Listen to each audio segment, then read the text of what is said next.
It's Christmas season, and that means gift giving, and often it means the coming together in unusual ways of believers and unbelievers, including in the context of gift giving. And so I thought it would be fitting and appropriate to do an Ask RC, asking this question: what are the best books to give an unbeliever with a view towards hoping that God might bring them into the kingdom? I'm going to list 4 of them very quickly, and they sort of target different audiences within that broader category of people who are not believers.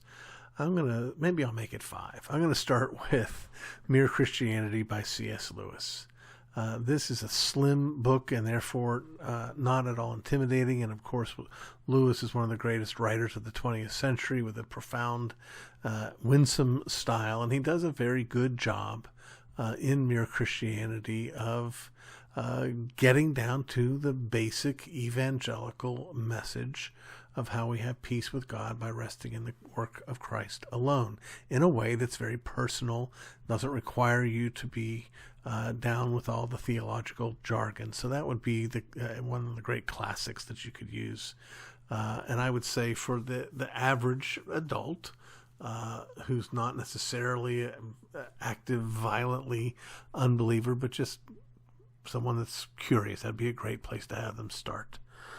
Secondly, I would encourage people to consider my father's book called Saved from What? Interestingly, this was a book adapted from a talk given at the Christian Booksellers Association convention, where he had the audacity to preach a message to writers in the Christian world, publishers in the Christian world, agents in the Christian world, professional Christian thinkers, to talk about what it is we're saved from. And he was shocked to find that his answer, the wrath of God, was shocking to so many. That became a kind of evangelistic tool, and it's very helpful, again, to take the reality of the holiness of God, put it in contrast with our own sinfulness, and then describe the work of Christ and how we have peace with God. Strongly, strongly recommended. Third on my list, I would put G.K. Chesterton's book, Orthodoxy. And this would be for the maybe slightly more artistic soul, maybe slightly more well-educated as well, but this is just a rich, great apologetic work. It's just glorious. It's such a fun read. And captivating, like C.S. Lewis. Chesterton was Lewis before Lewis was Lewis. Fourth on my list, surprise, surprise, Lewis makes it on the list twice. I would also encourage the giving out of, if not the whole of the Chronicles of Narnia, as such might be too daunting for some, at least the first of the books of the Chronicles of Narnia, The Lion, the Witch, and the Wardrobe. That's an outstanding read by itself that does not descend down into what's it called, where you everything has a meaning.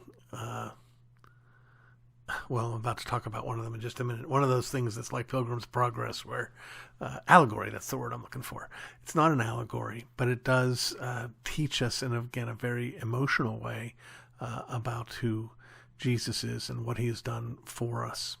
My last recommendation would be Pilgrim's Progress, the classic work by John Bunyan. It's a little bit of, it's not heavy at all. It's any child could read it, but it's got a little bit of that pseudo-Elizabethan style English, unless you get a modern pseudo translation of it. It's a little bit heavy-handed at times, preachy, but it does give a clear message of the gospel, and it is a classic work. It's a part of the Western canon, so you can sell it on your unbelieving friend this way. Hey, every educated person's read this at one time or another, and it may just sneak past their defenses.